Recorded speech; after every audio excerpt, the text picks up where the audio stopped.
That morning, nobody in our compound brushed their teeth. Not because there was no water, not because there was no toothpaste, but because the only toilet in the entire compound was locked with a heavy iron chain. At first, we thought it was a joke until Mama Bisi started banging on the door, shouting like a woman whose ancestors had abandoned her. "Open this door! Somebody will disgrace this compound today o." But the door did not open. Instead, a small handwritten note was hanging on the chain, and what was written on that note made everyone froze. Let me take you back a little. I am Chinedu, a quiet, hard-working young man who just moved to Lagos to hustle and survive. I work at a small printing shop on the mainland, earning just enough to eat and pay rent. I was the kind of tenant every landlord prayed for. I paid rent on time, minded my business, and greeted everyone respectfully.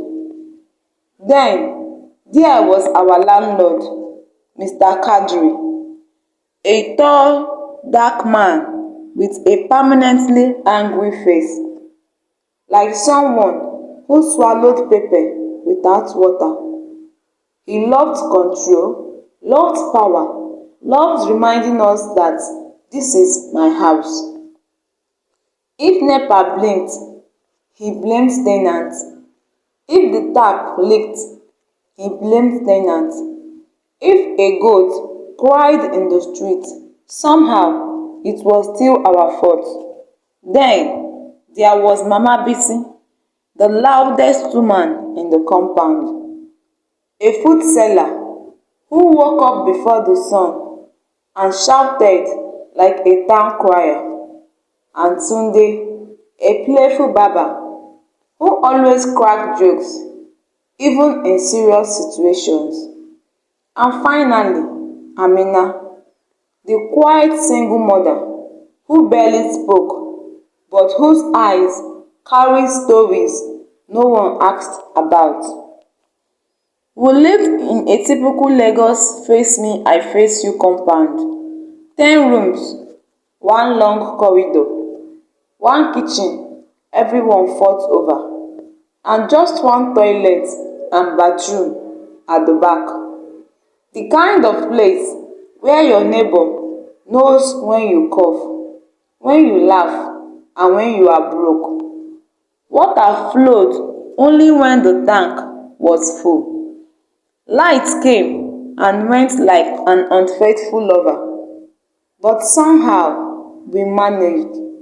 We shared food. We gossiped in the evenings. We laughed. We survived. Life was not perfect, but it was peaceful. Every morning, there was a routine. Queue for toilet, fetching water, rush to work, complain about traffic rules, come back tired, sit outside and gist under the dim yellow bulb. Even Mr. Kadri, though strict, had not crossed the line until that week. It started with a small issue. One evening, Mr. Kadri stormed into the compound, shouting, "Who is wasting water in this house?" Nobody answered, because honestly, in Lagos, water wasting is a luxury nobody can afford. But he didn't stop there. The next day, he came again, this time angrier than before. "If I catch the person, I will deal with you." We thought it would pass, but then he did something strange. He reduced water supply. Then he stopped greeting anyone. Then one night, we heard him arguing loudly on the phone. They will pay me. I will show them I am not a fool. We didn't understand, but something was clearly wrong. Then came that morning. The toilet was locked. A thick chain, a heavy padlock, and a note. Everybody called. What is going on in this compound? Tunde was the first to read it loud. From today, nobody will use this toilet until I found out who has been damaging my property. If you like, go and use the gutter. It is not my business. Everybody coughed again, thinking it was a child's play. Silence, complete silence.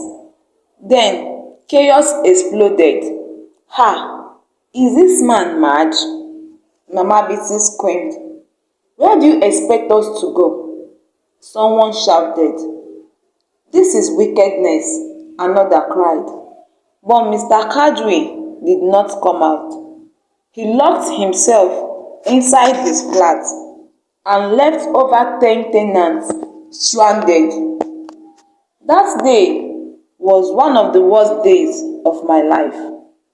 People were uncomfortable, angry, and distressed at the same time. Some tenants went to nearby houses to beg water.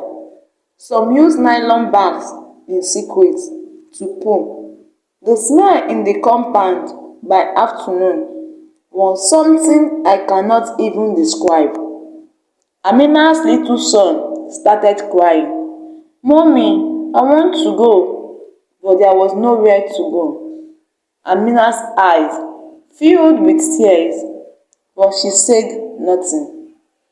Even strong Mama Bisi sat down quietly at some point, shaking her head. This is suffering. This is real suffering, she said to herself. I felt something boiling inside me. Not just anger, but humiliation. Was this how we are going to live? Like animals? Like people that do not have their own rights? By evening, something strange happened. Tunde, the barber, came running into the compound, breathing heavily. I know why he locked the toilet. Everybody gathered, even those who were too tired to talk. I overheard him yesterday. He is not looking for who damaged anything.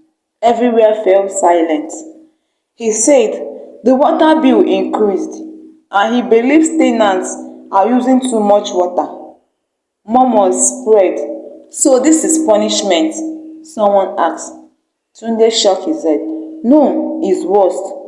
He lowered his voice. He wants to force us to start paying extra money for toilet usage. At that moment, it felt like something broke inside all of us. The next morning, something unexpectedly happened. A black car drove into the compound.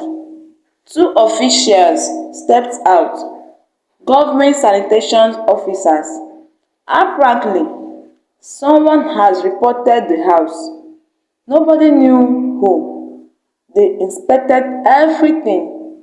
The locked toilet, the smell, the condition. Then, one of them knocked hard on Mr. Kadri's door. He came out, still proud. What is the problem? The officer looked at him calmly.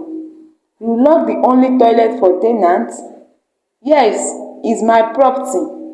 The officer nodded slowly, then said something that wiped the confidence off his face. And it is also illegal, even though it is your property. Minutes later, everything turned. He was fined heavily, ordered to unlock it immediately, and warned that if repeated, the house would be sealed.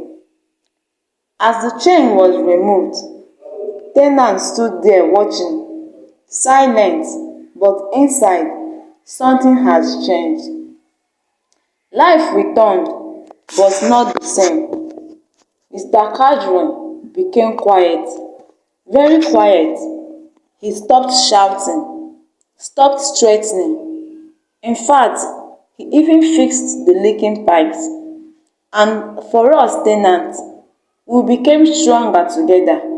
We learned something powerful. When people suffer in silence, wickedness grows. But when they stand together, even the strongest oppressor shakes. And Amina, for the first time, she smiled openly.